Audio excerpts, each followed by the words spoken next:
They proved to him that he was brilliant. The reason he didn't pay attention in school was not because he didn't have the intelligence, but because he learned everything the first time it was mentioned, and he was totally bored. You find that many people are far smarter than they realized, but as a result of previous experiences, their self-concept has them functioning at levels far below their intelligence, and that is true for you in almost every single case. Now, another important point is learning ability is malleable. Learning ability is malleable. What does that mean? Well, malleable means it can be shaped. It can be bent. It's like a metal that can be bent and pounded. Learning ability is malleable in that you can learn to learn. Wonderful thing is that human beings are learning creatures. You can learn to learn whatever you want. And the more you learn, the more we have found, the greater capacity you have to learn. Is that learning ability is like a muscle. The more you stretch it, the more you use it, the greater its capacity becomes. The more you learn math, the more capable you are of learning history. The more you study philosophy, the more capable you are of learning psychology. That your capacity to learn expands as you learn any subject. Now, there's another important point, too, with regard to learning, is that if you want to earn more, you have to learn more. If you want to earn more, you have to learn more. This is one of the most important, simple, trite little expressions that you'll ever hear, is that we live in a knowledge-based world, and your external world of earnings will be a direct reflection of the amount of useful knowledge that you take in. So if you're like me, you're probably impatient, and you probably would like to know how to learn more faster so that you can earn more faster, and that's what we're going to talk about. Our third point, by the way, is a direct relationship between longevity and learning. Is that we find that the more active your mind is, the longer you live. That whenever you see cases of people beginning to develop senility in their early 60s, you see an example of a person who stopped reading a long time ago and started watching a lot of television. Senior citizens in America watch an average of 7 hours of television per day. Sitting deeply relaxed when we're daydreaming, if you like, or prior to going to sleep, we drop into this level. Just below the alpha level is what is called the theta level. The theta level is 5 to 7 waves per second. The theta level has, again, bigger waves, and this theta level is where we just are starting to drop into dreaming. It's called the hallucinatory or illusionary area, where we're starting to have dreams just before we fall asleep. Have you ever had the experience of being woken up just as you're falling asleep and being jerked out suddenly from this theta level? You weren't into delta, you weren't sound asleep, and you notice how jarring it is. But what Lozano found was the alpha theta level. This level in here is where we do our best learning. And that when we are learning at this level, our ability to learn is dramatically increased. And just below theta is delta, and delta is 1/2 to 4 waves per second. And these are long waves, if you like. Now, of course, below half a wave per second, you are no longer working. As a matter of fact, the cessation of brainwave activity on an electroencephalogram is one of the clinical definitions of death. Now, what Lozano tried to do was he said, would it be possible to bring people down from beta, where they're awake, into this alpha theta level and somehow activate the right and the left brains so that they work simultaneously? And he came up with a method using music and relaxation. And he began his experiments back in 1965-66 in Bulgaria. One of the most interesting experiments, he started off with language. And the language he chose was the language of French. Now, if you were to take a French course at your local university as an adult, you would be expected in a 3-hour period, and 3 hours seems to be the ideal study period for a language. You would be expected in 3 hours to learn approximately 25 to 40 words. And you'd be expected to have a retention level up until the final exam, with due study and so on, of about 80%, and maybe less. As a matter of fact, what Lozano found, he said that most of the ways that we learn in our society are so inefficient as to be deplorable, in that the average person who gets a university degree in our society after 4 years and $25,000 to $50,000 of expenses forgets 80 to 90% of everything they learned at the university before the summer after the university, the final year, is over. As a matter of fact, as much as 80% is lost in the first 30 days. It was been postulated by a couple of university professors. If you want to clear out most of the universities in the country, very simple, very simple way to do it, is call everybody back 48 hours after final exams to rewrite without notice.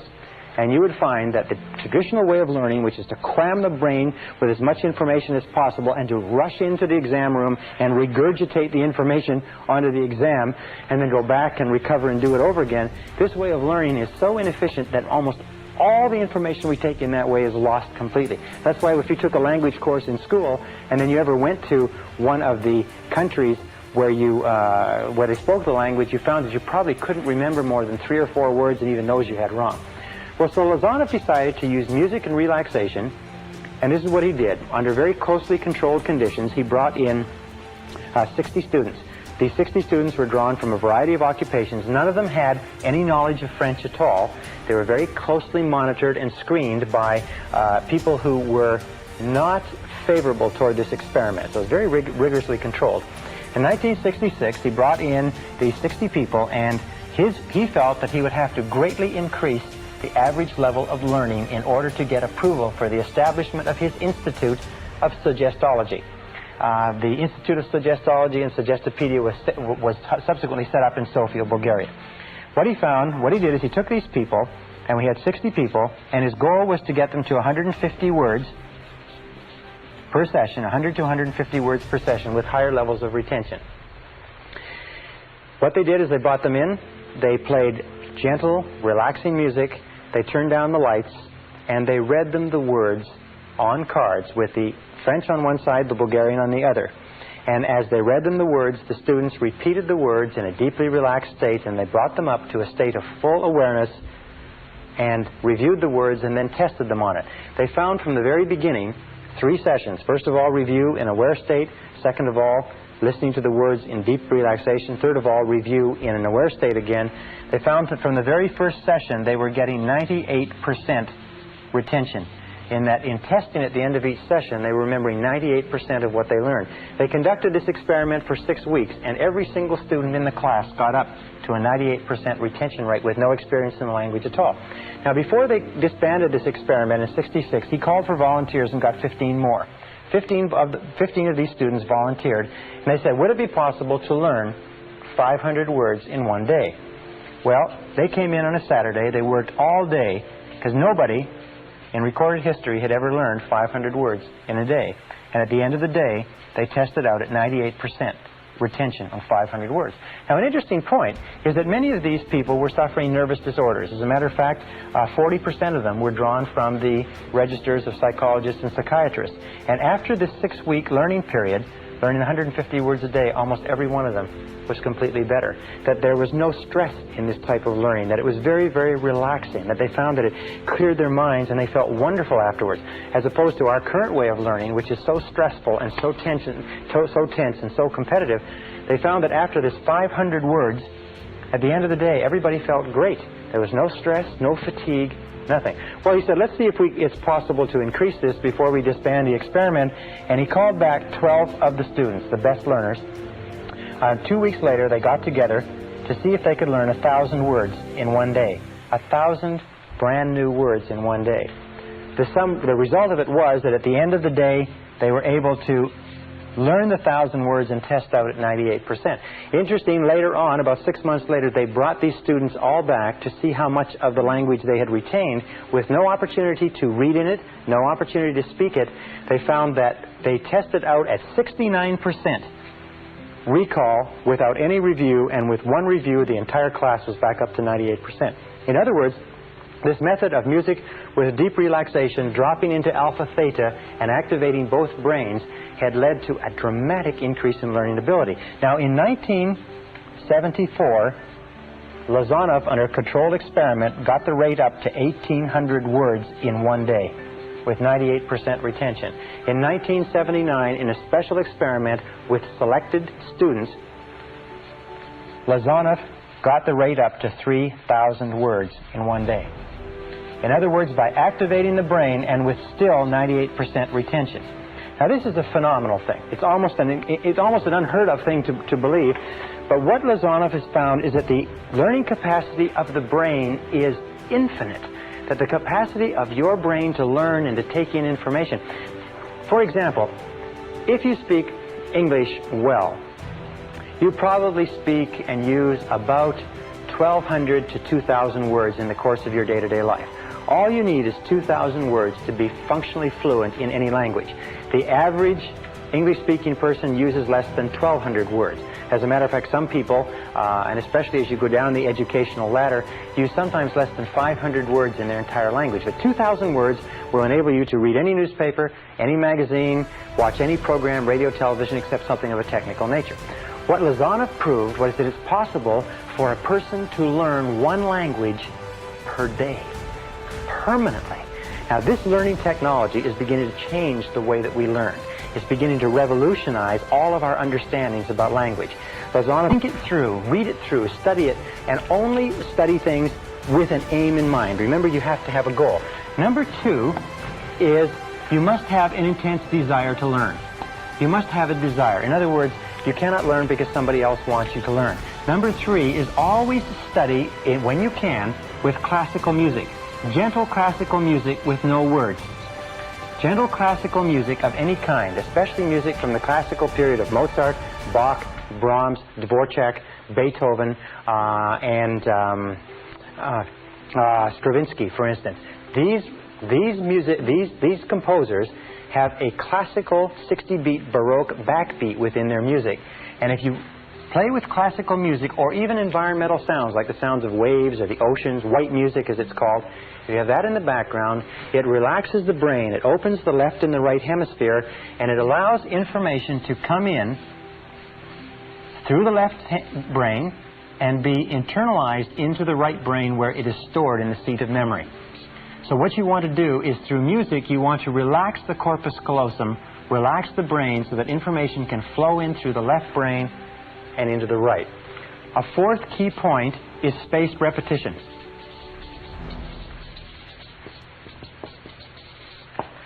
Spaced repetition is important. Now, some people say, why is it, or how is it that I can give a seminar like this all day without notes? And I sometimes do day after day after day of seminars without notes. I must have a great memory. I don't have a great memory. I just study all the time, and I use spaced repetition, and I review it over and over again. There's another thing, too, by the way, is that the more you learn, the more you learn. When you start to study, remember that it takes practice to learn how to learn. It takes practice, practice, practice. Is that the more you practice learning how to learn, the more likely it is that you'll learn. The first few days when you're studying a new subject, you'll find it takes tremendous effort. Now, here's another important point, and that is variety. Variety of stimulation is critical. The number of different ways that you stimulate your mind, different books, different magazines, plays, different exposures to different conversations, different subjects, and so on. If you bombard your mind continuously with stimuli that challenges your mind, you will find that you'll develop the capacity to learn and remember more. And number 7 is, remember this, it's called attention span, is the time when you learn the most is at the beginning of a period of study and at the end of a period of study. What does this tell you? It tells you that instead of studying or reading for a long period of time like this, say 2 or 3 hours, what you do is break it up and take several breaks so that you have a series of breaks. And you'll always remember what you learn at the beginning of the break, at the beginning of the period, at the end of the period, the beginning and end. So the more breaks that you can take, the more variety that you can put into your studying, the faster you'll learn. The key to remember this is that everything that you are or ever will become is going to be as the result of the information you take into your mind. The practical, usable information that you can take and use to bring about some kind of improvement in the world around you.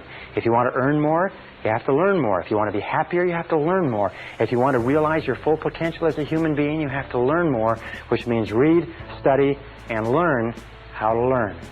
And if you'll do that, you'll be amazed at how much of your mental potential you can release.